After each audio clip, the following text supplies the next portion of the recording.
I'm walking by faith, not by sight, on the strength of your word. Praise the Lord. This is Minister Donald Graham here, once again with your 2-minute drill. I would like to talk to you very briefly today from the topic, lonely but not alone.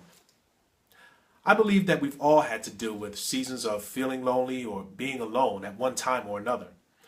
I also think it's necessary for us to realize that feeling lonely and being alone are not one and the same.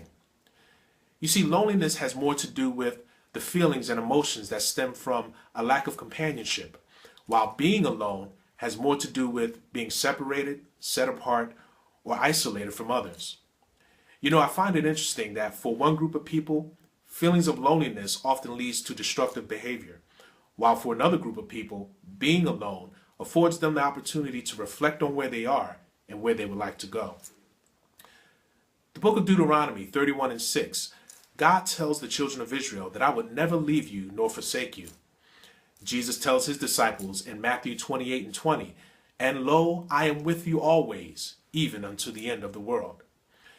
You see, being in the season of loneliness is not an indictment against who you are or what God has called you to be, but rather it kind of means that he's about to do something great and wonderful with your life. You know, the enemy tries to trick us into thinking that when we're in a season of loneliness or we're feeling alone, that we're abandoned, that God has forsaken us. But that is not the case.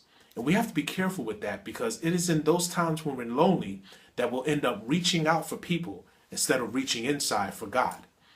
It is this type of behavior that is always self-destructive, as it comes at a price that we're often unwilling and unprepared to pay. I say that because some of the worst decisions that people make in their lives happen during those times when they're feeling lonely. So instead of using that time to reach out for God and to seek God's will for their lives, some people will actually rather go out and find someone who either strokes their ego or nurtures their pain. And unfortunately, some of us have had to learn the hard way that trying to find someone to keep us warm at night was not worth the risk of losing the love of God that provides eternal warmth for our soul. My friend, please remember that if God is with you, he is more than the entire world against you, and you are never alone. This is Minister Donald Graham. I thank you once again for tuning into this message.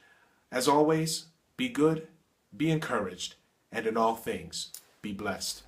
I'll see you next time. Everything I'm going through, but every step I take has been ordained by you. In the midst of every storm, you were there.